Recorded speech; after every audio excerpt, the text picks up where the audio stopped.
Essa é a região da Cinelândia, né? Como o próprio nome já diz, né? Cinelândia, a área do cinema, né? A terra do cinema, né? Aqui a gente tinha... onde está essa igreja universal aqui, gente, era um antigo Panteão, que era um cinema, né? Que foi comprado pela Universal. E lá na ponta é o Odeon, que ainda é um cinema, né? Essa técnica do cinema, ela inicia no final do século XIX, né? Então, essa era a região dos cinemas do Rio de Janeiro, daí ficar esse nome Cinelândia, né? Outra característica importante do Rio de Janeiro, dessa região, é que essa foi a primeira região eletrificada do país, né? Eu não sei se vocês sabem, o Rio de Janeiro é a primeira cidade das Américas, né? Nova York é 2 anos depois a receber eletricidade, né? A luz elétrica no final do século XIX, né? Então, era a região que a gente tinha o centro político e cultural dessa cidade. Lembrando, a gente já depois vai explicar com mais detalhe, que aqui, ó, onde está o Palácio Pedro Ernesto, que esse prédio aqui é mais clarinho, hoje ele é a Câmara dos Vereadores, né, do Rio de Janeiro, era o nosso Congresso, né, onde ficavam nossos deputados e senadores na época que o Rio de Janeiro foi capital. O Rio de Janeiro foi capital do Brasil até 1953, né? E aqui ficavam os deputados. Então, essa é uma região política, né? E uma região também cultural do Rio de Janeiro, né? É desse Rio de Janeiro que a gente conhece historicamente como uma cidade que se afrancesa, né? Era a Paris dos trópicos, né? A gente vai falar muito disso hoje, né? Então, essa região era a famosa região do ditado para a cidade para o inglês ver, né? O país para os ingleses verem, né? Era a cidade moderna, a cidade que recebia a diplomacia internacional, né? Então você tinha que ter uma cidade embelezada realmente, né? E aquilo que a gente vai discutir também na literatura, a ideia de modernidade, modernismo e modernização, né? Essa era a região mais moderna do Brasil. O Rio de Janeiro é uma cidade síntese, né, do Brasil, né? Tem uma grande historiadora que ela diz que o Rio de Janeiro ele né? Ela vai usar uma figura de linguagem, né? Que o Rio de Janeiro dá um sanduíche pra ele. Dá um sanduíche pro rapaz aí, cara. Boa noite. Bom dia, bom dia. Que o Rio de Janeiro, né? É uma espécie de mimesis, né? E aquela figura de linguagem, eita, agora me escapuliu aqui, que é a parte pelo todo. Vamos lá? Metonímia? Metonímia, né? A metonímia do Brasil, tá? Então, segura aí. Gente, aqui começa, nesse obelisco, né? A Avenida Central. A Rio Branco antigamente era chamada de Avenida Central, né? Ela é construída, né, no início do século XX, na Reforma Pereira Passos, né, que vocês ouviram falar, né? E tá vendo, ó, ela vai até lá, ó, o Museu do Amanhã, né, lá no final, o Museu do Amanhã. E essa era, de fato, a rua mais larga do Rio de Janeiro, a partir do momento que ela é construída, né? E por quê? Vocês têm uma noção de por que ela é construída, essa rua mais larga? Para passar mais carro? Para passar carro, exatamente. Ó, o carro é uma invenção de quando? Do início do século XX, século passado. Então o que acontece, né? As ruas não tinham carros, eram só, ó, cuidado só com a mesmo. As ruas não tinham carros, né? Elas eram só lugares para passagem de pessoas, né? E mercadorias, normalmente, né? Vocês sabiam que o Olavo Bilac, o grande literata brasileiro, ele é o primeiro homem do Brasil. O Olavo Bilac era um cara muito rico, né, gente? Que compra um carro. E ele vem andar de carro, ainda não tinha Rio Branco, né? Essa avenida aqui, né? E ele vai andar de carro e os jornais da época, de 1902, mostram que o Olavo Bilac não entra. Pode parecer um filme de comédia, né? Mas ele liga o carro e ele atropela os feirantes e as barraquinhas de feira, porque não tinha espaço para se andar de carro, né? Exatamente. Então, com a modernidade, com a chegada do carro, dos bondes elétricos também no final do século XIX, você precisa ter avenidas mais largas, né? E outra coisa que é importante também, muitos estudos da biologia do século XIX, a biologia é uma ciência que o século XIX é conhecido pelos historiadores como o século da biologia, né?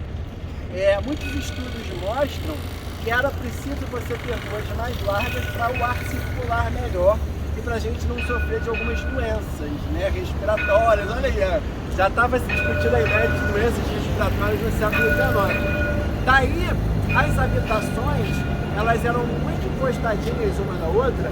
A gente vai passar ali no Museu Nacional de Belas Artes já. Ali no Museu Nacional de Belas Artes é onde ficava o famoso cortiço cabeça de porco, que dá origem ao livro, né, o cortiço.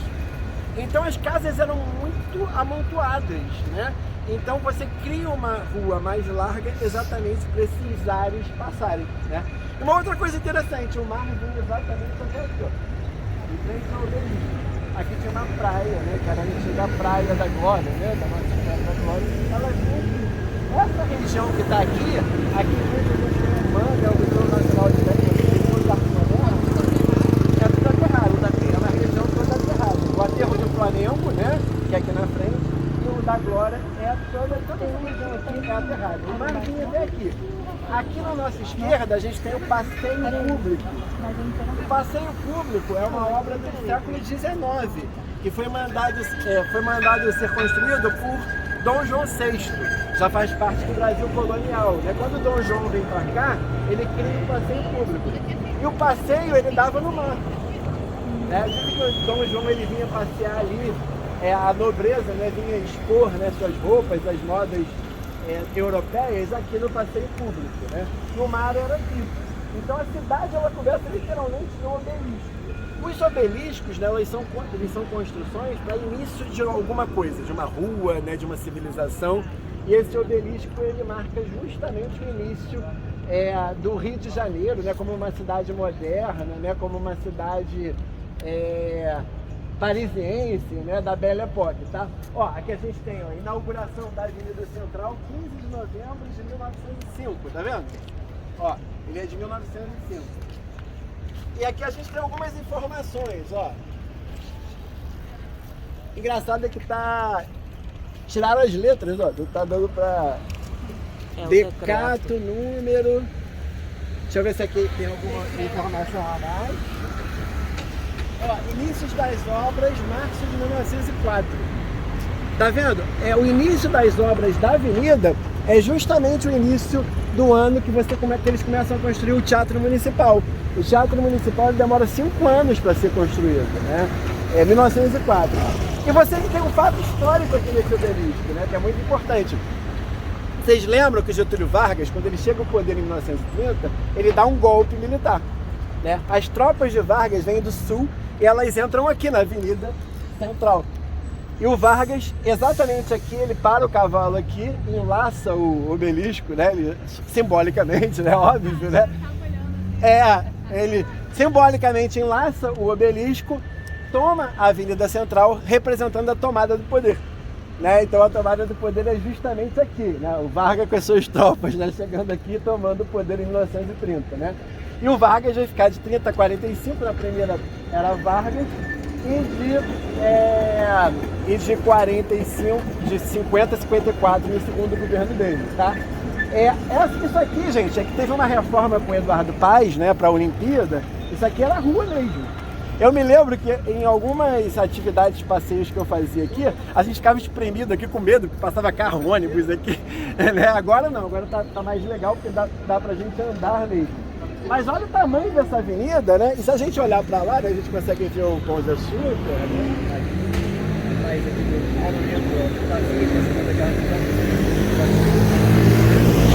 mas o mar é literalmente aqui, tá? Vamos andando para Cinelândia então. Antes eu vou falar do chafariz do Monroe, tá? Que é esse aqui. Vamos. Isso aqui. Existia um palácio, ó. Podem pegar aí para vocês verem o Palácio do Monroe. Era do tamanho do Teatro Municipal. Aqui tinha um palácio, tá? Que era o Palácio Monroe. Ou então o chafariz. Vocês vão ver aqui, ó. No lugar do chafariz? Onde está o chafariz aqui, ó. Era o Palácio Monroe.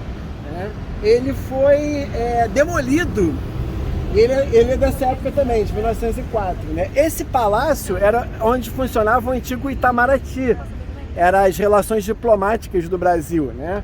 Era um palácio lindíssimo, que ficava aqui. E por que ele foi destruído? Os governos militares alegam que foi preciso destruir o palácio para o metrô passar aqui por baixo. Engenheiros, né? Alguém vai fazer engenharia aí?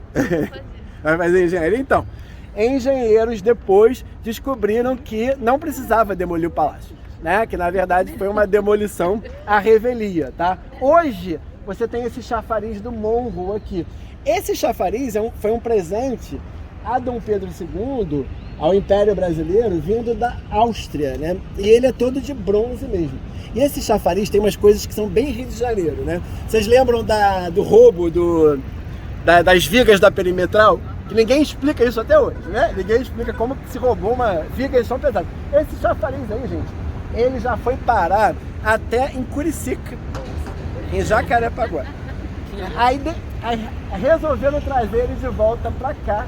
Então eles botaram esse chafariz aí no lugar do palácio. E sabe aquelas coisas que não ficou muito bem explicadas, né? Mas enfim, né? Vamos lá dar uma olhada aí. Professor. Ele era bem grande mesmo. Se vocês repararem aqui, a gente tem nesses elementos ali de cima, né? Sempre figuras femininas, né? Isso é uma imagem, tá? Durante a Revolução Francesa, né? A imagem da liberdade é sempre uma imagem de uma mulher. E ela está sempre de peito desnudo, né? A liberdade ela é sempre representada por Marianne, né? Que é uma figura feminina, tá? Da Revolução Francesa. Então você tem ali, se eu não me engano, são 5 figuras femininas, cada uma representando um dos continentes, né? Oceania, a Europa, as Américas, a África e a Ásia, né?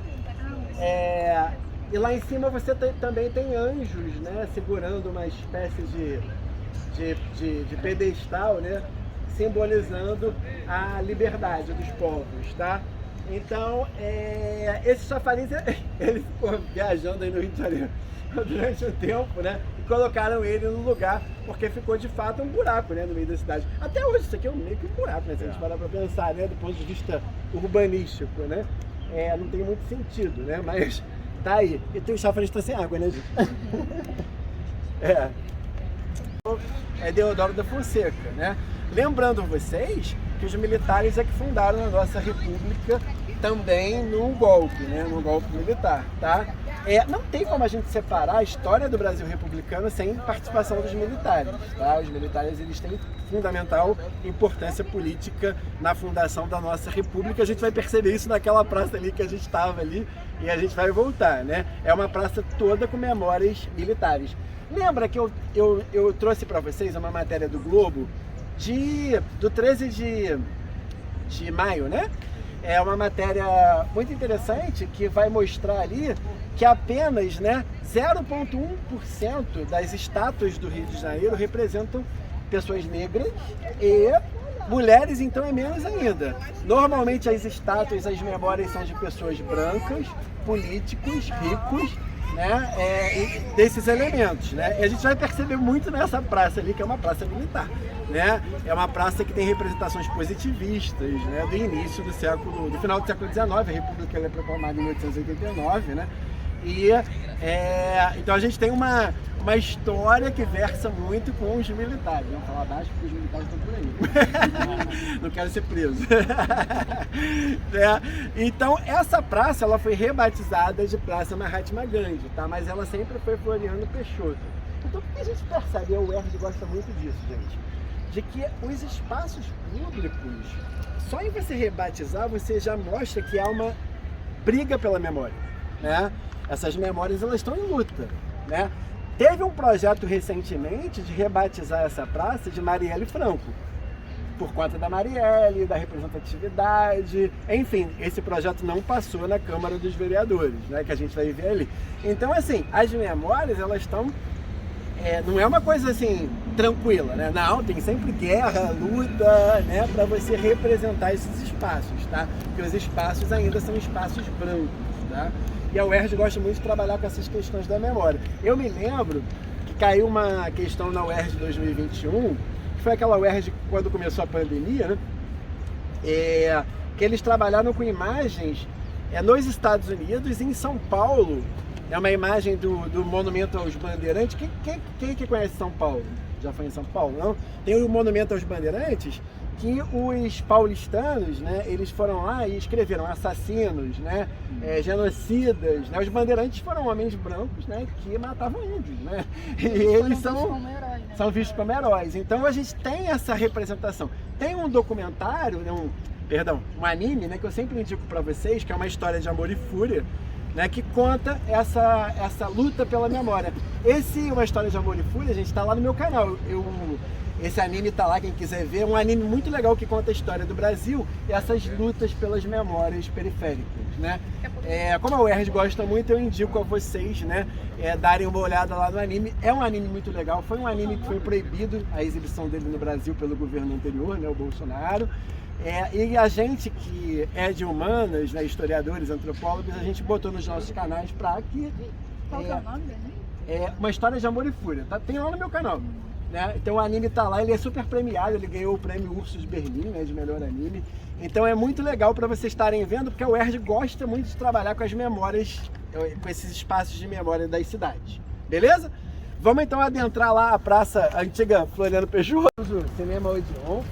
O café Odeon foi comprado ali pela Iemanjá americana, a Starbucks. Parece mesmo Iemanjá. Parece uma Iemanjá? Não, é uma Iemanjá. É bem legal, um espaço muito bonito, tá? Pra visitar, fazer piquenique, né? As pessoas gostam de ver isso. Aí aqui nós temos a figura do Gandhi, né? Ó, a estátua aqui do Gandhi, que já é bem diferente, né? Uma memória já mais periférica, né? Uma memória não está em destaque, né? De pele amorenada, então já é bem diferente.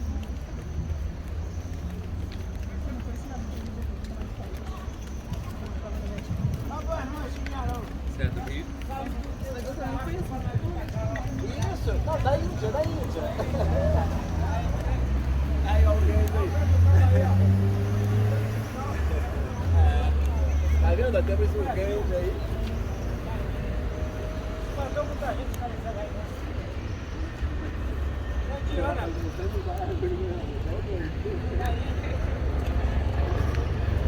Tá vendo? Primeiro e mais antigo, né? E o que sobreviveu, né? Dos cinemas da Cinelândia. O nome Cinelândia, né? A praça, a região do cinema. O cinema é uma invenção do final do século XIX, ainda em preto e branco, né? E aqui eram exibidos os filmes, né? Era a única cidade do Brasil que tinha cinema, né? E é interessante, alguém já veio nesse cinema aqui? Eu já. Já percebeu que tem a cortininha, né? Sim. A ideia da cortina e do teatro, né? É uma mistura de teatro com cinema. É legal porque a tela fica atrás da cortina, abre a cortina como se fosse um teatro, né? Aí você assiste ao filme, né? Então, aqui é o Odeon. Ali do lado tinha o antigo Panteão, né? Que era também um cinema muito famoso, só que ele foi comprado pela Igreja Universal. Aqui na frente, né? Não é mais esses espaços. O Estado tinha que patrocinar esses lugares, né? Para não serem comprados, né? Porque, bom, faz parte da história, né? Aí é engraçado, a região se chama Cinelândia, só tem um cinema, né? Dos antigos aqui, né? Mas graças a Deus já temos um, né? Pelo menos. Cinelândia por causa disso? Exatamente. Mas antes tinha vários? Tinham vários. Era o Panteão e tinha um antigo ali onde eles construíram o prédio da Justiça, que a gente vai passar ali, também tinha um antigo ali também. Eram 3 cinemas aqui nessa região, tá? O cinema, gente, era considerado uma coisa moderníssima. Depois eu vou mandar para vocês uns trechos. Tem uns trechos do jornal da primeira exibição de cinema na Cinelândia no final, foi em 1998, né, aqui no Odeon, né. O filme, gente, ele tinha 3 minutos. Era um trem, o cinema era mudo, né? Era um trem que andava. Era isso. Hoje seria um meme, né? Um negócio de 3 minutos, né? Seria um history de Instagram, né? É muito engraçado que abriram essas cortinas, né? Aí começou a exibição do trem. As pessoas saíram correndo, achando que o trem era de verdade. Sério, essa noção da modernidade com, né, do novo, né? A gente não é assim ainda com a modernidade. Quando, por exemplo, né, chega o iPhone 20, não fica um monte de gente na frente do shopping esperando a loja abrir para comprar? A tecnologia, né, essa relação nossa com a tecnologia ainda é assim, né? Imagina lá no início no final do século XIX, né? No século retrasado, né? Então aqui é o Odeon, famoso cinema, né? É muito, muito legal mesmo esse espaço aí. Quem puder, conheça aí o Odeon, é muito bacana. O cinema ainda bem preservado, né? Vamos lá, ó, preste atenção no seguinte. Aqui nós temos várias estátuas nessa praça e a maioria delas são estátuas de presidentes da República Brasileira. Tá? Sobretudo da antiga República, da Primeira República, também chamada nos estudos de história de República Velha, né? Então, ó, essas imagens aqui são vários presidentes dessa Primeira República, tá? Então, ó, vamos entrar na Cinelândia. Ó, curiosamente, vamos ver quem é esse aqui. Se é que tem nome. Ó, esse daqui não foi presidente, mas é o famoso engenheiro Paulo de Frontin. Né? A República da Engenharia, né, do início do século. Engenharia social, engenharia, ó. Paulo de Frontin, tá vendo? Esse primeiro aqui é o Paulo de Frontin. É a República dos engenheiros, dos médicos, dos sanitaristas. Essa galera toda. Vamos lá.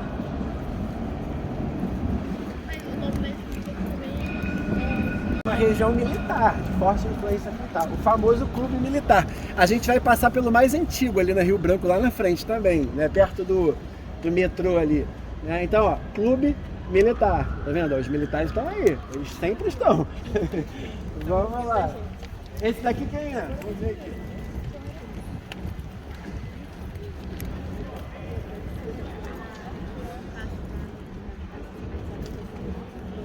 O Francisco Serrador, né? Idealizador e realizador da Cinelândia, tá vendo? Ó, o outro engenheiro aí que idealizou a Cinelândia é o Francisco Serrador. Vamos lá. Vamos voltar. Ele mesmo. Ele mesmo.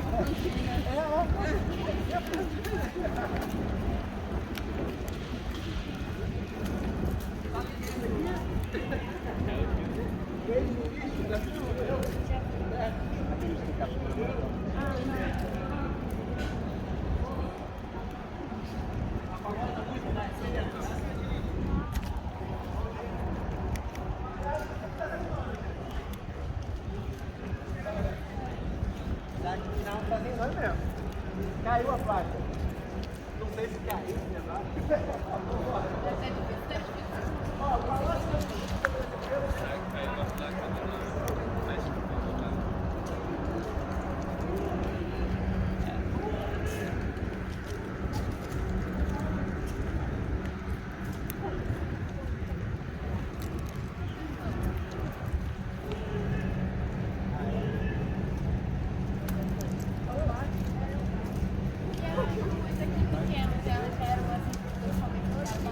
Isso, as ruas, ó, o comum, a gente vai entrar no ouvidor justamente para falar sobre isso. O comum, as ruas eram sempre desse tamanho aqui. Eram as maiores ruas, eram exatamente essas assim, né?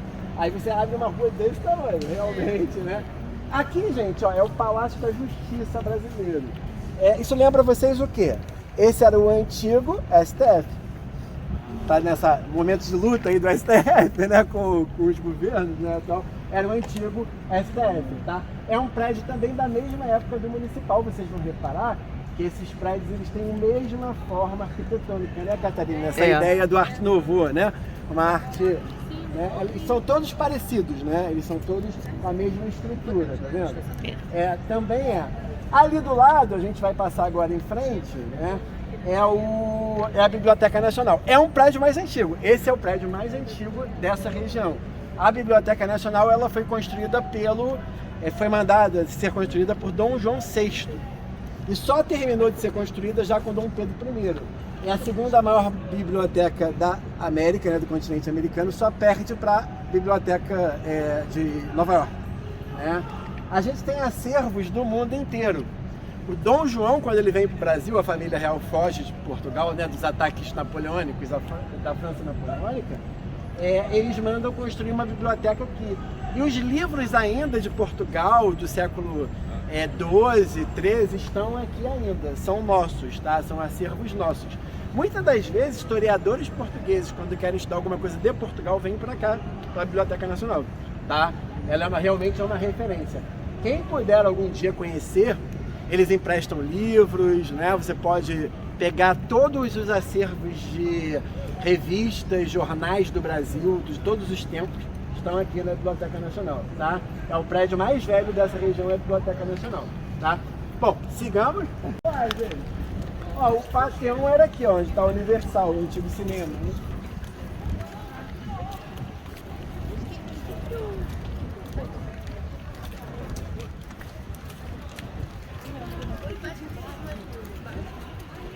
Gente, temos um Batman lá no elemento que eu vou explicar. Maravilha. Vamos tentar explicar. O monumento mais importante para representar a República Brasileira, tá? Quando ela é fundada lá em 1889, né? A gente vai reparar, a gente vai precisar olhar os 4 lados. Na frente a gente tem a Mariane, tá vendo? Segurando uma pena ali, uma espécie de pena ali, tá? Lá em cima, ó, a gente tem o Marechal Deodoro, tá vendo ele lá em cima? E uma mulher com manto representando a liberdade, ó, e ela segurando uma espécie de pássaro ali, um condor, né, que representa a liberdade, tá? Prestem atenção, em cada, ele tem 4, ele é uma peça, né, digamos assim, em 4 dimensões. A gente vai ter os brancos, os indígenas, né, os europeus, né, representando essa ideia de uma democracia racial, tá, fundacional do Brasil. A gente tem o Batman. Não, fica engraçado o vídeo. Tem o Batman ou não? Aí a gente vai ter alguns anos que são importantes. Ele vai fazer referência a 1789, a Revolução Francesa. Né? E olha que interessante. A República do Brasil é fundada em 1889, 100 anos depois, olha, da Revolução Francesa.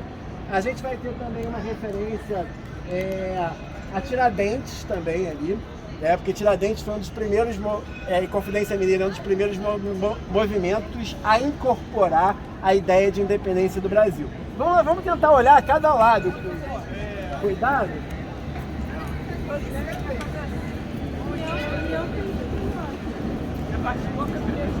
À sua esquerda tem aqui o monumento do Batman, que simboliza a justiça. O Batman é o STF. Então, ó, gente, 1822, a independência do Brasil, tá vendo ali o ano? Ó, uma frase positivista aqui. A sã política é filha da moral e da razão. Uma frase militar. A república fundada pelos militares, tá? Ó, a representação das mulheres, é interessante que aparecem as mulheres, né? Das representações das estatuárias, né? Representando o povo, tá vendo? Ali, ó, um negro ali em cima. Aí a gente tem aqui um branco, né? Ó, essa ideia de você, ó. Ali nós temos o Marechal Deodoro de novo, né? Aqui, ó, vem pra cá.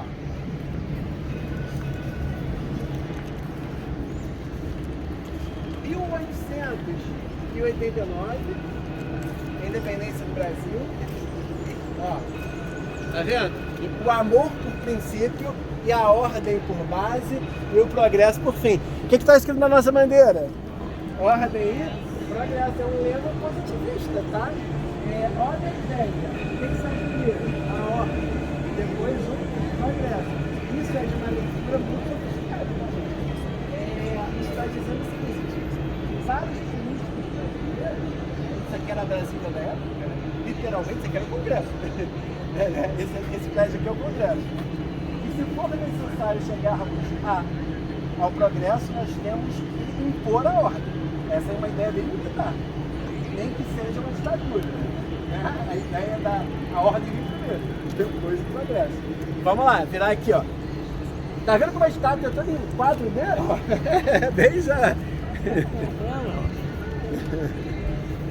1789, ó, a Revolução Francesa, ó.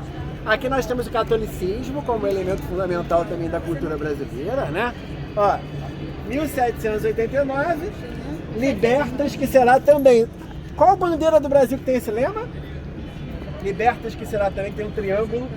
Ó, no estado aqui do lado, Minas Gerais. É esse lema de Minas Gerais, ó. Representando Tiradentes, né? Libertas que será também.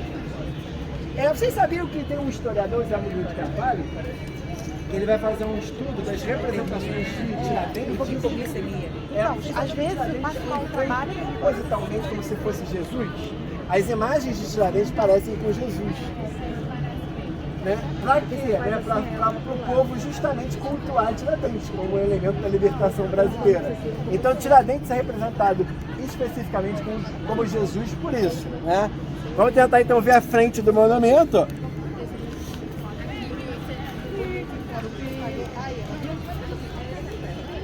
Chegou um outro baixo.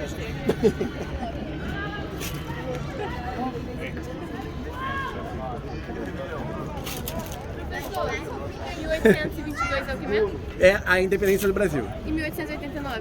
A proclamação da República. Isso. Ó, aqui em frente a Mariane, né? Que é ó, os portugueses aqui, ó, os navegadores, ó. Cara, muito bom o Batman. O Batman vai entrar só na aula de hoje. Tá legal. Da história, pô. É isso aí. Marca esse momento histórico que final. Ô, cara, me desculpe. Não precisa não. Não, obrigada. Isso é legal, gente, porque representa justamente o que ele falou, uma coisa muito importante para nós historiadores, né? Representa justamente como que esses espaços são ocupados. Ele tem um papel ali importante. 2013 foi o ano das manifestações populares, né, no Brasil inteiro. E ele representa já parte da história, já tem 10 anos aí de história, né? Então, como que esses espaços estão sendo ressignificados. E essa escultura aqui, esse estatuário aqui, ele é o principal estatuário da República Brasileira, da história da nossa República, né? Então, olha que legal. Bom, aqui a gente vai fazer também uma foto junto. Aqui é o famoso Palácio Pedro Ernesto, né? É a Câmara Municipal do Rio de Janeiro hoje. Aqui os vereadores, né, eles fazem as leis, né, deveriam, né? Fazer as leis, né, que são orgânicas, né? Para o povo, né? Municipais, tá? Aqui que, né, frequenta, né, Carlos Bolsonaro, Marielle Franco, né, para pegar um pouco de cada, né? Escolhas aí políticas, tá? E aqui era o antigo o Congresso Brasileiro, né? Aqui que funcionava o nosso Senado e a nossa Câmara dos Deputados Federais, né? No filme do Policarpo Quaresma, quando o Policarpo Quaresma vai dar a ideia das leis, né, de fazer com que o tupi voltasse a ser a língua do Brasil, né, no livro do Lima Barreto, né, era exatamente aqui que a gente tinha a passagem, né? O filme é gravado aqui em frente. Quem faz o Policarpo Quaresma é aquele Marco Nanini, né? Aquele ator, né, que fazia o Policarpo Quaresma, tá? Esse é o palácio, hoje ele é chamado de Palácio Pedro Ernesto. Vocês sabem quem foi Pedro Ernesto? Eu fico orgulhoso quando falo Pedro Ernesto, porque a minha tese, né, de doutorado é sobre Pedro Ernesto, né? Pedro Ernesto foi um político importante do Brasil, o primeiro político a usar o rádio. E o Vargas manda prender o Pedro Ernesto justamente por isso, porque ele quer começar a usar o rádio, né? E ele pega a técnica do Pedro Ernesto. Ele era um famoso sanitarista político, ele era médico brasileiro, né? E ele era muito popular. Pedro Ernesto, ele ia aplicar vacina nas pessoas, nas comunidades, né, carentes, né? Era um cara super mega popular. E o palácio, ele foi rebatizado de Palácio Pedro Ernesto, tá? Por conta desse famoso político brasileiro. Vamos fazer a nossa foto ali? Vamos ver se vai tocar o samba aí da vila. Não, calma aí. Tem que botar o Bluetooth aqui. Calma aí. Negócio. Agora eu queria sol, agora eu quero sol. Making off, tá? Em 2009, né, ela fez uma homenagem ao Teatro Municipal, aos 100 anos do Teatro Municipal. Como toda essa região, ele começou a ser construído em 1904, né? E termina em 1909, por isso que a Vila Isabel fez uma homenagem em 2009, né? A escola de samba ela contou com a participação daquele carnavalesco Paulo Barros, né? Que é um carnavalesco super renomado, né? E fez essa justa homenagem, tá?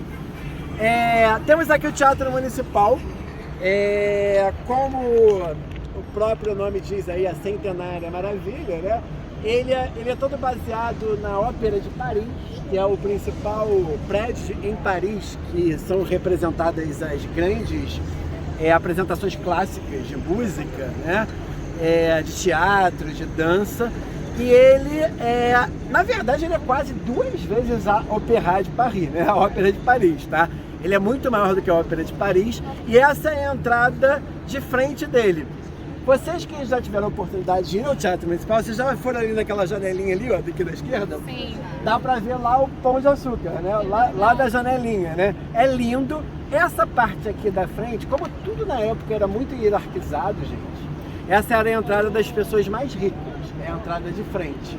Nós vamos ver que aqui na esquerda é a entrada dos populares, ela é muito mais simples, ela não é carregada, né, em elementos de arte, né, essas coisas todas.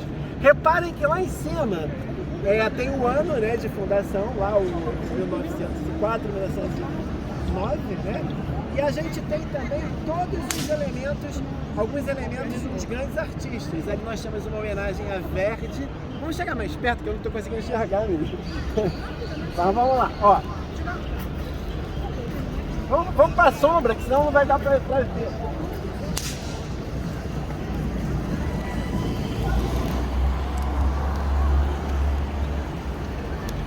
E tem foto. Artistas mundiais de várias áreas. Carlos Gomes, né, o nosso grande teatrólogo, né? O Verdi da música. Calma aí. Vamos ver aí que é porque ali tem os outros. Vamos lá do lado direito. Aqui, ó, vamos aproveitar esse lado que a gente já está aqui.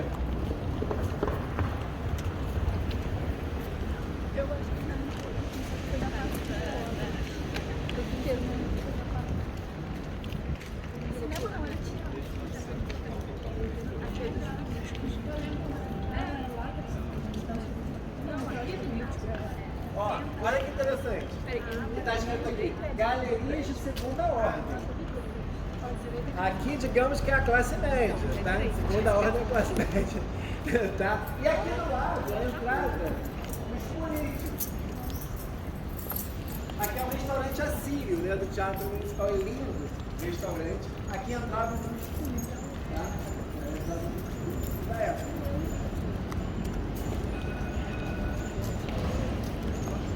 Aí, Catarina, aquele trabalho de ferro que você falou, tá vendo?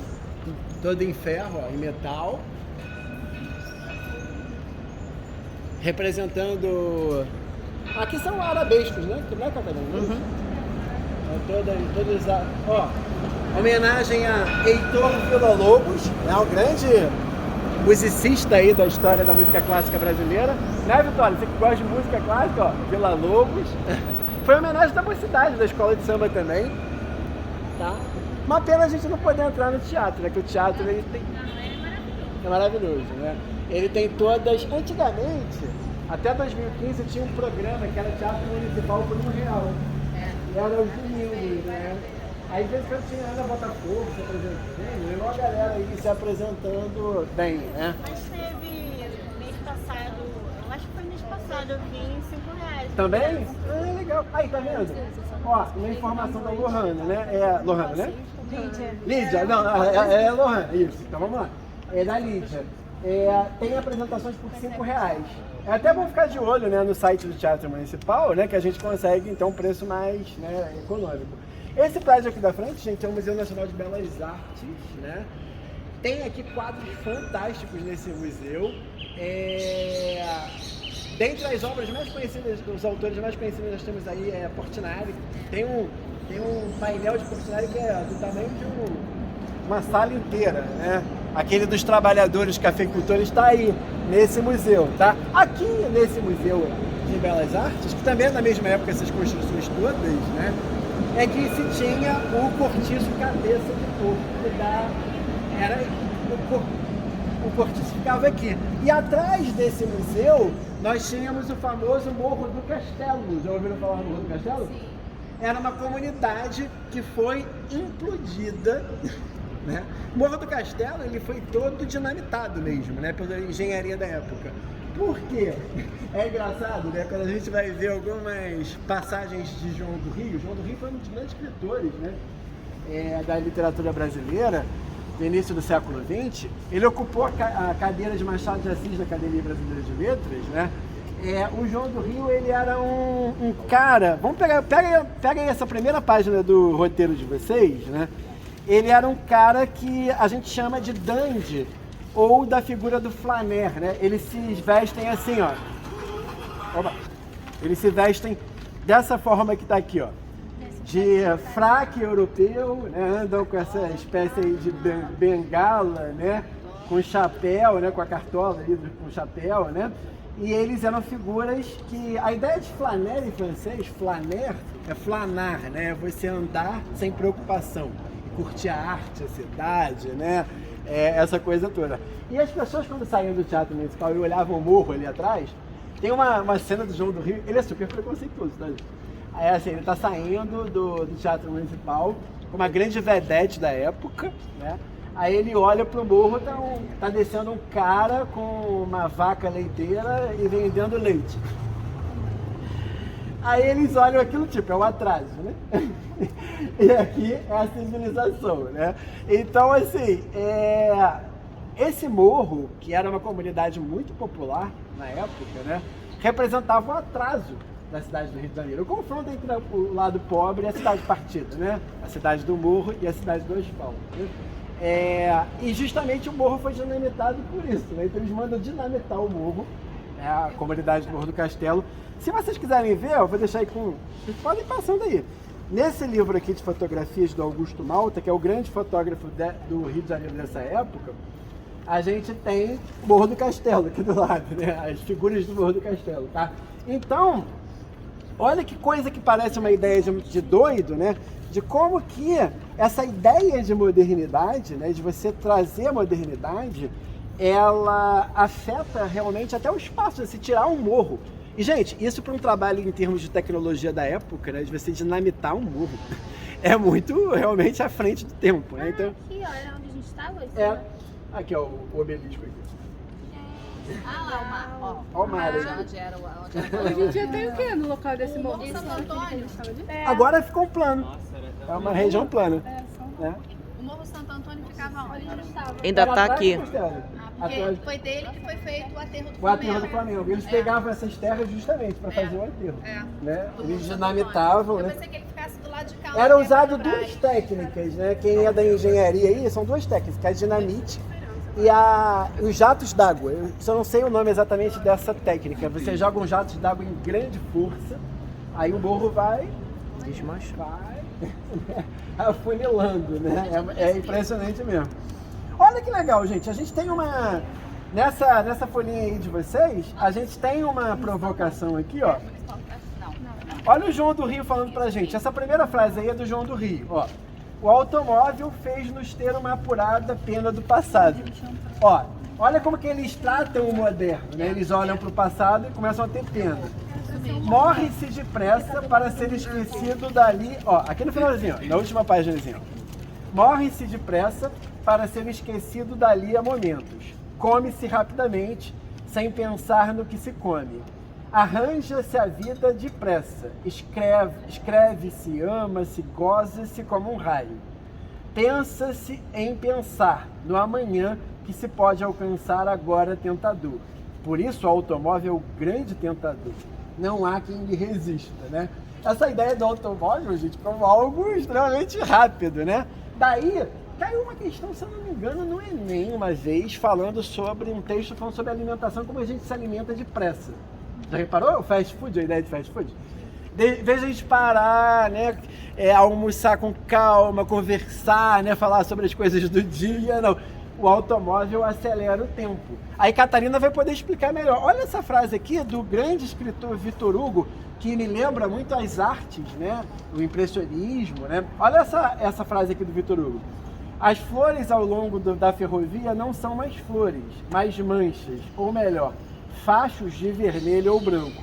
Não há mais pontos, tudo se converte em traços.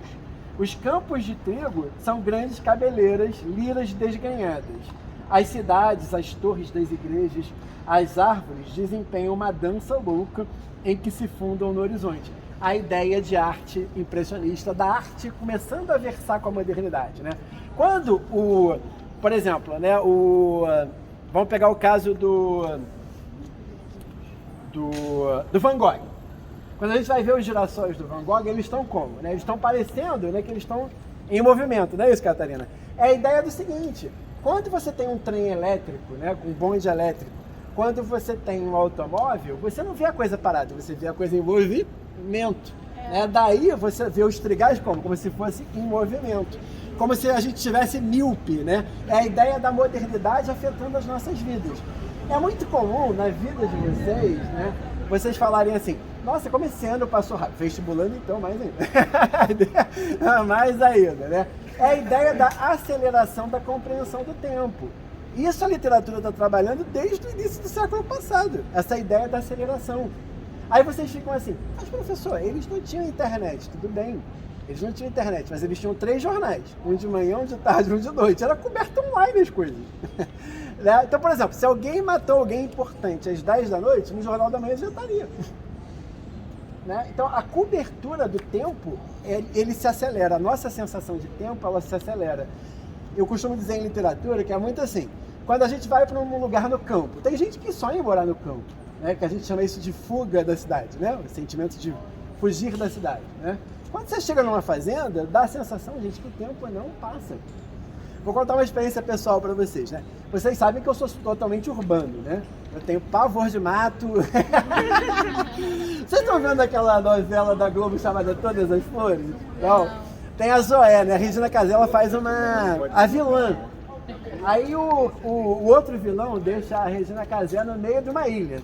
Aí ela fica: eu odeio mato, eu quero a civilização. E me lembra muito a Bia, né? Eu fui terminar minha tese em 2011 no Hotel Fazenda, em Minas Gerais. Aí no primeiro dia, né? Eu falei: hoje eu consigo terminar, né? O trabalho. Né? Aí, gente, no segundo dia aquilo foi se arrastando.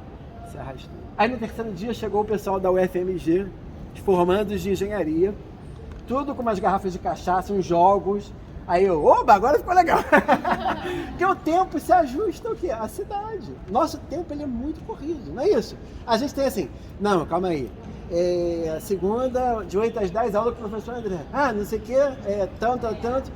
É o nosso tempo do relógio, né?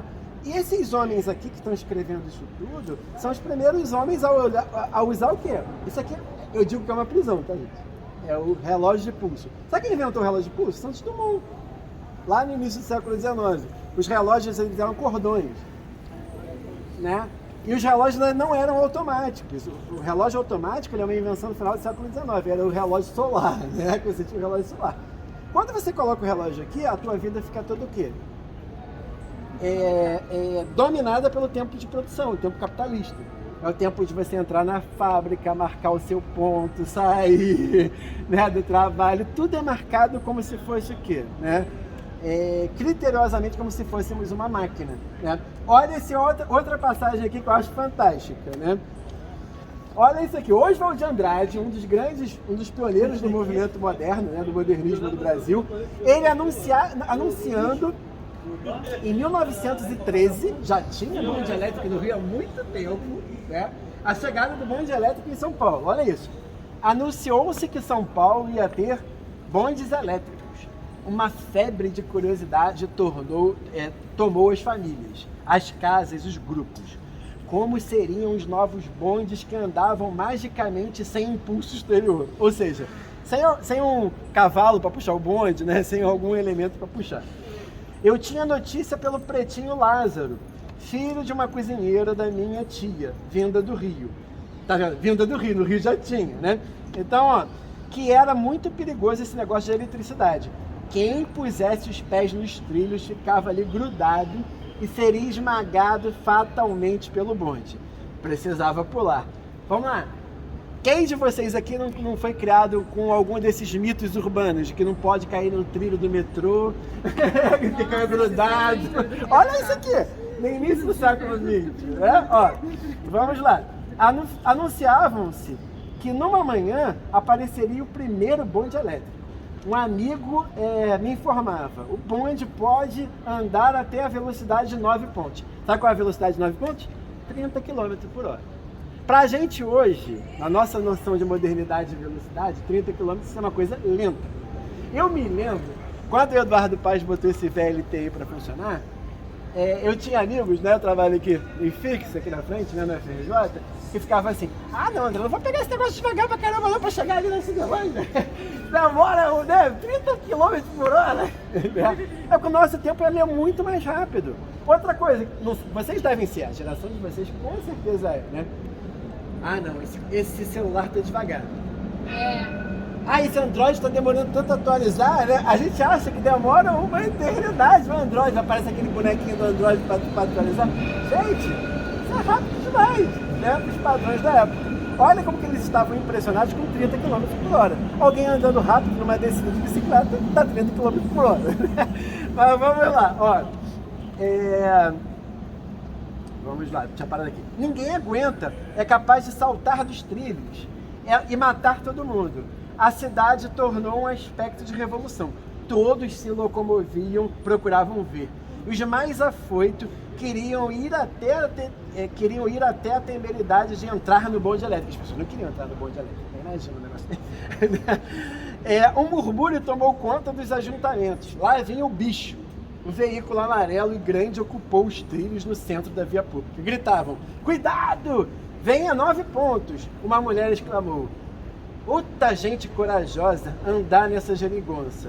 E ficou no ar ante o povo boquiaberto, que rumava para as casas, atmosferas dos grandes acontecimentos. Né? Eu me lembro que minha mãe, lá em casa, né, ela ficou durante muito tempo, né, cuidando dos meus avós. Já veio uma menina, né? Hoje ela é uma grande amiga minha, né? Que foi trabalhar na casa dos meus avós, né, e tal, e ela nunca tinha ido ao shopping, andar de escada rolante. Olha, pra eu botar a menina pra andar na escada rolante foi um sacrifício. Não, eu tenho medo desse negócio vai sair andando por aí. A gente tem que se acostumar com a modernidade, a civilização, né, as ideias de progresso. E olha a literatura, né, discutindo, né, como que é essa chegada aqui. E essa personagem que eu também acho demais, né, que é do João do Rio, da Alice dos Santos. Quem aqui nunca viu uma novela que tem uma personagem do interior que quer ir para a cidade, que é o Rio de Janeiro? Né? E sonha em conhecer o Rio de Janeiro. E preste atenção nessa construção. Alice dos Santos é Alice do País das Maravilhas, só que a brasileirada. Alice dos Santos, poderia ser da Silva, poderia ser um nome comum. Ó, Alice dos Santos era um caso de frivolismo mundano e sensual. Comum. Passava até os 23 anos na província, com a atenção voltada para a vida elegante da capital. Ó, fizeram assim uma ideia exagerada de tudo, da moda, dos divertimentos, dos homens, da liberdade, dos costumes, acreditando em quanta fantasia lia nos jornais e quanta invenção narram os provincianos de volta para se darem os ares. Os seus modos causavam impressão. Lá no interior ela causava muita impressão. Uma mulher lida, né, que via as revistas, copiava a moda, né? Então vamos lá. Ela os tinha, entretanto, porque os considerava extremamente cariocas. Ao casar com um arcanjo muito mais velho e pobre, posto que com posição política, casara com mira de vir a se instalar no Rio. Ela se casou com um homem mais velho que tinha uma condição... Ele tinha influência política, mas não tinha dinheiro, que era para vir para o Rio de Janeiro sair do interior. Desejo é que se recusara sempre o velho estancieiro, seu pai. E não só para gozar dos refinamentos da cidade, como para dominar e ser a primeira entre as senhoras faladas pela beleza, pela fortuna, e pela posição. O cuidado com que se comparava a fotografia das grandes damas nos jornais ilustrados para se achar melhor sempre. A pertinácia com que estudava nos magazines mundanos a tecnologia, a língua confusa da alta roda, aliás, tão limitada. Olha só, quando chegou ao Rio de Janeiro, não quis usar nenhum dos antigos vestidos, nenhum dos antigos chapéus, que entretanto já eram grandes. Estava incógnita 8 ou 10 dias, à espera de toaletes estupendas. Enquanto não chegaram as roupas dela da França, da Rua do Ouvidor, que a gente vai ver agora já, ela não saiu de casa, que ela não podia se apresentar na sociedade sem as roupas modernas. Então olha a literatura representando, né, essa sociedade, né, que é muito engraçado. O Rio de Janeiro, na verdade, gente, ele era uma ilha, isso aqui era uma ilha, né? O Brasil é um país rural, atrasado, né? Escravocrata ainda, né? Oriundo daquela escravidão que não se acabava, daquelas relações que não se acabavam. E, ao mesmo tempo, uma capital mega moderna, né? Para a época.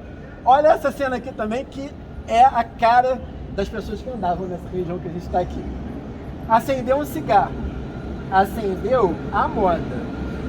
Não como um, mas com um isqueiro. Olha isso. Você acendeu um cigarro no início do século XX com isqueiro, né? Era uma coisa moderníssima, né? Alguém aqui já fumou? Fuma, né? É porque é engraçado, vocês são da geração pós, né? Cigarro, né, Catarina?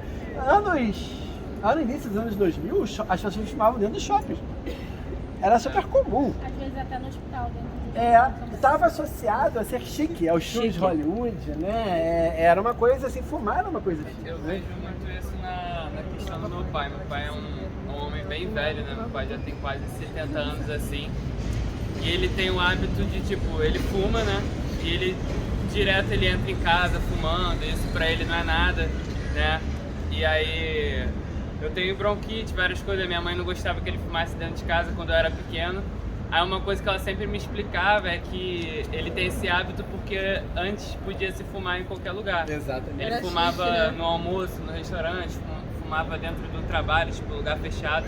Então ele tem esse hábito até hoje, ele passa pela casa como se não fosse nada. Tá... E é legal a sua fala, porque juntando com a dela, o que acontece? Era chique mesmo.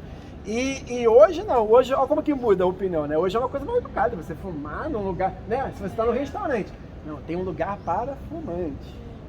Tem um lugar para não fumante. Eu tava falando com ela isso. A minha tia-avó até hoje um cinzeiro que ela acha super chique, porque ela fuma no banho. Aí ela fuma no banho, bota um cinzeiro, aí ela acha super chique. Eu tenho uma vizinha, que ela já é uma senhora, acho que ela está com 89 anos, né? Hoje ela não fuma mais por conta de problemas, claro, saúde. Mas olha, eu olhava aquela mulher fumando, gente, era muito chique. Eu não sei nem imitar, né? Uma coisa assim... tem todo um movimento, esse negócio, né? E eu era criança olhando aquilo, né? Ficava, nossa, isso é chique, né? E claro, a gente faz associações erradas, né? Que hoje você sabe, né, que cigarro é muito complicado, né? Mas enfim, ó, aí ó, acendeu um cigarro, acendeu a moda, e não mas como um isqueiro. Para saber a que sociedade pertence um homem, basta vê-lo fumar. Jacques, ó, o nome francês aí, Jacques, né? Fumando, era de primeira classe, com um cigarro grosso no meio do lábio carnudo, tragando vagarosamente, nunca, jamais quebrando a cinza com o dedo mínimo. Tem que ter o cinzeiro. Você não pode quebrar a cinza, né, com o dedinho, né?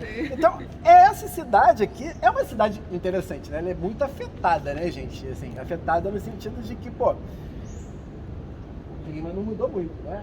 Era um Rio de Janeiro, 40 graus, as pessoas andando de fraque, aquelas roupas europeias, morrendo de calor, né? E achando que estavam de fato em Paris, né?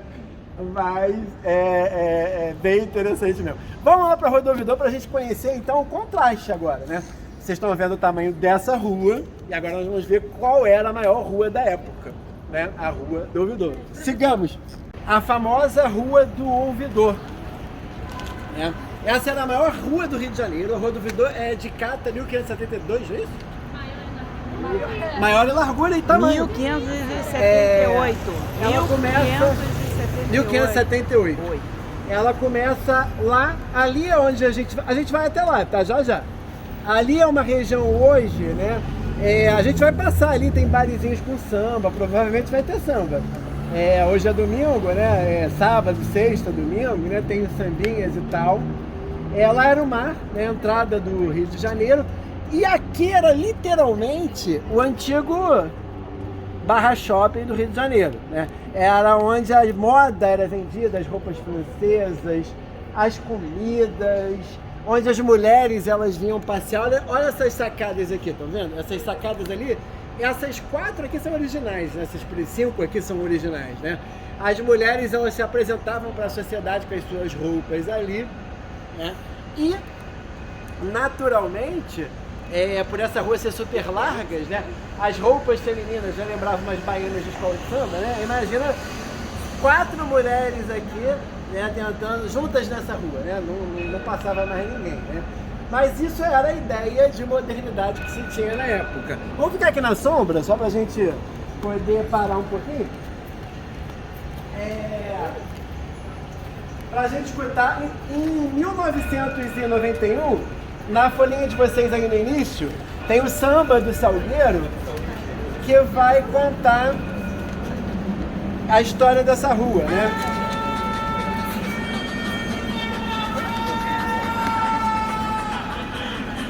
Ó.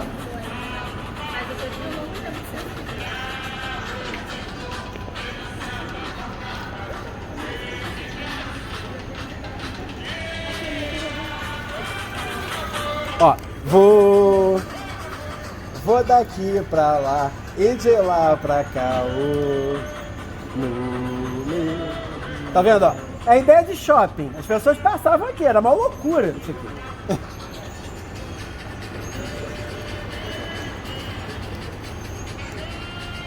A moda do francês, as pessoas, né, compravam as roupas da França. Ó, jornais contavam fatos e boatos do lugar. Então, por exemplo, a celebridade, né, que pegou alguém e beijou, né, era aqui. Os carnavais eram aqui, né? Eu separei aí um trechinho para vocês. Deixa eu pegar o meu aqui. Vitória, nossa leitora. Cadê a Vitória? Vou explicar antes para vocês entenderem. Vi, por favor. A gente tem um livrinho do Olavo Bilac e do Manuel Bonfim, que era um livro que era usado como aulas de geografia do Brasil. Esse livro se chama Através do Brasil. E são 2 menininhos que saem de Pernambuco e eles se perdem no pai. E eles vão viajar pelo Brasil. Esse livro é um barato, ele está até aqui. Ele é um barato, ele conta a história do Brasil, são esses menininhos atrás dos pais, tá? Esse livrinho aqui. E o manual de geografia, o livro de geografia das crianças era esse. Eles tinham que ler esse livro para entender o que era o Brasil. Vitória, eu vou pedir para a Vitória ler pra gente esse trechinho aí da 313, que é o momento que os meninos chegam aqui. Vitória, você quiser ler do original melhor? Aqui, ó. Então, ó, na Rua do Ouvidor, preste atenção no que vai acontecer com as crianças. A Avenida Cabral deslumbrou os 2 meninos. A grande artéria urbana, com quase 2 quilômetros de comprimento e ladeada de magníficos prédios, parecia-lhes uma coisa ideal, uma fantasia, um sonho. Então, ó, essa avenida já tinha surpreendido eles, essa que a gente acabou de passar, que é Rio Branco, né? A Avenida Central. Vai lá, Vi. E Carlos pensava ao contemplar tantos palácios, tantas luzes, tanta beleza, na singularidade das aventuras que lhes aconteciam havia pouco tempo, e no contraste entre os deslumbramentos da cidade civilizada e a simplicidade dos rudes sertões por onde tinham andado perdidos. Eles passaram pelo Brasil inteiro. O Brasil é um país rural nesse momento, né? Mas quando chegaram aqui, eles ficaram extremamente espantados. Vai lá, Vi. Alfredo abria a boca espantado e chegou a pensar que o estavam enganando, quando lhe disseram que, para construir a avenida, fora preciso demolir 550 prédios da cidade. Desculpe. Vai lá. Um outro ponto do Rio de Janeiro que os interessou vivamente foi a Rua do Ouvidor. Por toda parte tinham ouvido falar dela e ambos tinham uma grande vontade de conhecê-la. Em certa altura, Carlos, atônito, lançou um olhar para a outra extremidade da rua e estremeceu. A multidão que via diante de si fez-lhe medo. Em outros lugares já havia visto grandes aglomerações, em procissões, festas. mas era uma gente que não se parecia com aquele turbilhão de pessoas, a agitar-se em todos os sentidos, acotovelando-se, todas apressadas, indiferentes umas às outras, num movimento contínuo. Parecia-lhe impossível atravessar aquele mundo onde as pessoas se espremiam e empurravam. Parecia-lhe que o iam esganar. Eita, quem aqui já pegou metrô aqui no centro do Rio de 5 às 7 da noite? Não é isso? Uma vez, gente, eu tava no metrô, aí um aluno querendo dicas, né? E eu no celular. Eu tive que sair da estação. Aí volto pro metrô. É isso, né? Vai lá. Então, já estavam na parte central da rua.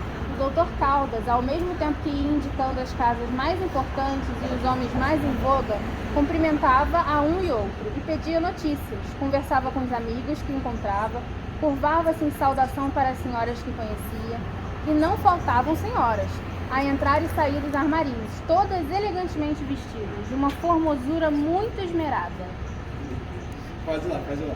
Passaram o susto do rapaz e agora ele avançava frequentemente, como os outros, acotovelando, torcendo-se e desviando-se para olhar quando o interesse era mais forte, mas já senhor de si no meio da multidão. Absorvido no que via, não percebeu que o irmão tinha desaparecido. O outro era o irmão mais jovem, era uma criancinha. Ele sumiu no meio da multidão aqui, imagina, tá achar um irmão nessa rua. Quem já veio aqui na época que aqui na Presidente, na Rio Branco, tinha o Bola Preta. Bola Preta, gente, chegou a juntar 2.500.000 pessoas aqui no carnaval, nessa rua aqui. É mais ou menos isso, você não conseguia ver nada. Era uma multidão de gente. Imagina que perdeu uma criança, né? Absorvido no que via, não percebeu que o irmão tinha desaparecido. Quando o buscou com o olhar e correu em torno e não o achou, ficou aterrado. Então, sim, aquela multidão lhe pareceu terrível, capaz de afogar, consumir e devorar o irmãozinho que ele, com tanto cuidado, trouxera desde o Recife, através de tantas dificuldades. Chamou em voz alta, indagou dos companheiros que, atentos, se entretinham em ouvir o pai discorrer a conversa. Mas o Dr. Caldas percebeu o que havia e imediatamente tratou de achar o pequeno desviado. Mandou que os filhos e Carlos descessem a rua até o princípio e lá o esperassem, enquanto ele seguiria em sentido contrário. Andou uns 10 minutos e encontrou o pequeno, acolhido a um desvão de porta, chorando silenciosamente, rodeado de um grupo que já se interessava por ele. Alfredo vira passar um velho vendendo brinquedos e instintivamente seguira. Quando buscou os companheiros, já não os viu. Apesar desse incidente, a impressão que a Rua do Ouvidor deixou no ânimo de Carlos foi das que nunca se dissipam. Então a criança, né, viu um vendedor de brinquedos e saiu correndo atrás do vendedor de brinquedos e sumiu e se perdeu. É tipo perder filho também em praia dia de domingo, né, no verão, né, imagina um negócio desse. Já repararam que tem também uma sabedoria coletiva na praia, né? É, a pessoa começa a bater palma, né, quando uma criança some, aí a pessoa, né, a mãe, né, o responsável, né, vai até ali para ver a criança, né? Essa ideia, ó, tá vendo a ideia de megalópole, metrópole, né, multidão? É isso, gente. Quando você tá uma pessoa do campo, né, tá acostumada com o meio rural, com lugares amplos, abertos, chega numa cidade, num dia de semana como essa, né? Por isso que a gente faz o passeio também no final de semana, eu também imagino, né? Já tá passando um monte de gente aqui, sai na frente, pô, professor maluco, no meio da semana, né? E as pessoas, cada uma estão viradas nos seus universozinhos, né? Estão preocupadas com as suas coisas, né? E o típico individualismo das cidades, né? Cada um está preocupado com as suas coisas. Isso se acentua, né, nos famosos almoços de domingo com a tecnologia, né? Que tem 5 pessoas na mesa e 4 estão no celular, né? E a mãe normalmente diz, para com esse celular que eu quero falar! Né? Normalmente não é assim, gente, né? Então olha como que isso se acentua. Vamos conhecer lá o Largo de São Francisco, para a gente falar da Revolta da Ladeira. Então, Confeitaria Manon, do Rio de Janeiro. Antigamente, quando eu trazia os meninos do pré-vestibular, eu andava, era muito engraçado. Hoje eu já estou parecendo um sacoleiro paraguaio com um monte de coisa. Eu andava com um negócio de suco, que eu fazia suco de groselha, que era a bebida da época, a groselha, né? Não tinha refrigerante, tinha Coca-Cola, então a gente tomava groselha, né? O suco. Ainda é servido, tá? A groselha aqui na Confeitaria Manon, né? Aqui, gente, o famoso Largo São Francisco. Aqui a cidade acabava, tá? Aqui era o fim da cidade. A cidade começava no mar e acabava aqui. É o famoso Largo São Francisco.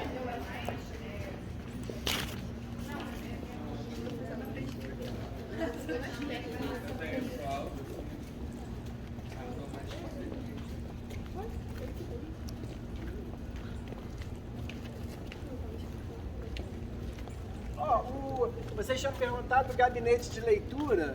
É ali, ó, o gabinete de leitura português aqui, ó. Já tá aqui do lado.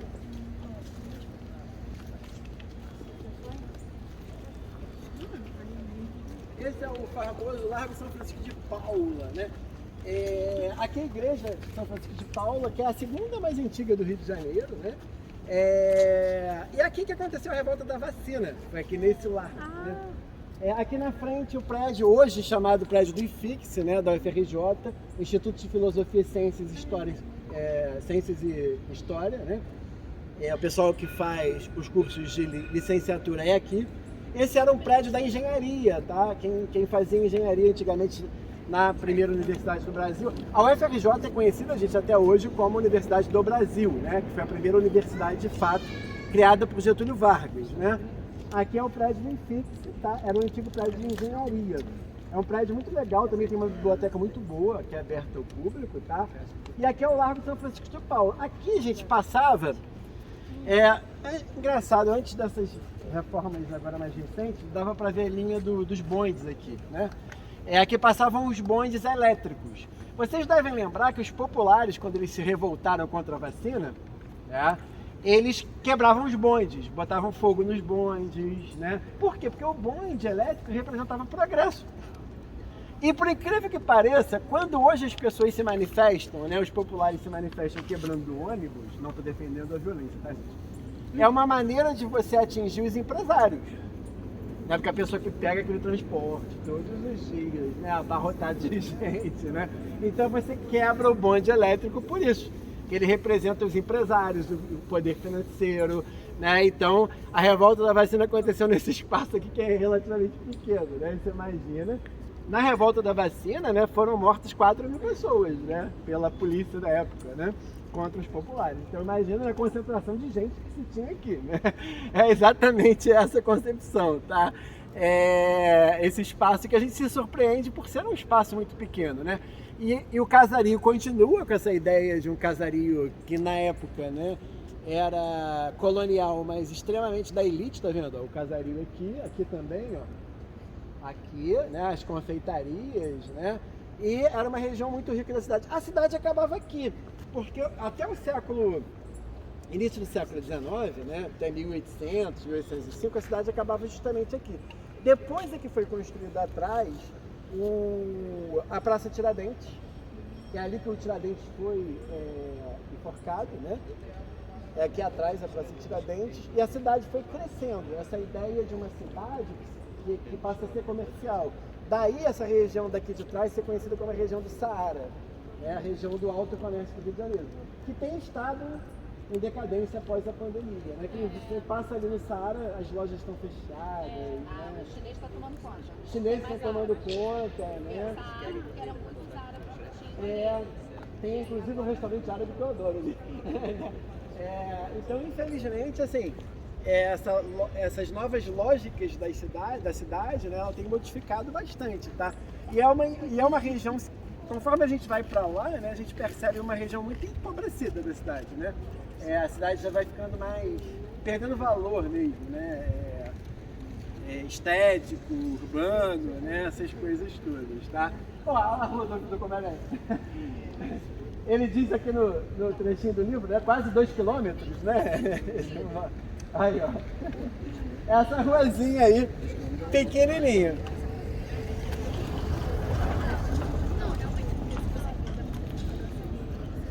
Isso aqui. Existia um palácio, ó. Podem pegar aí para vocês verem o Palácio do Monro. Era do tamanho do Teatro Municipal. Aqui tinha um palácio, tá? Que era o Palácio Monro. Onde está o chafariz? Vocês vão ver aqui, ó. No lugar do chafariz? Onde está o chafariz aqui, ó. Era o Palácio Monro, né? Ele foi demolido Ele é dessa época também, de 1904, né? Esse palácio era onde funcionava o antigo Itamaraty, eram as relações diplomáticas do Brasil, né? Era um palácio lindíssimo, que ficava aqui. E por que ele foi destruído? Os governos militares alegam que foi preciso destruir o palácio para o metrô passar aqui por baixo. Engenheiros, né? Alguém vai fazer engenharia aí? Vai fazer engenharia? Então, engenheiros depois descobriram que não precisava demolir o palácio, né? Que na verdade foi uma demolição à revelia, tá?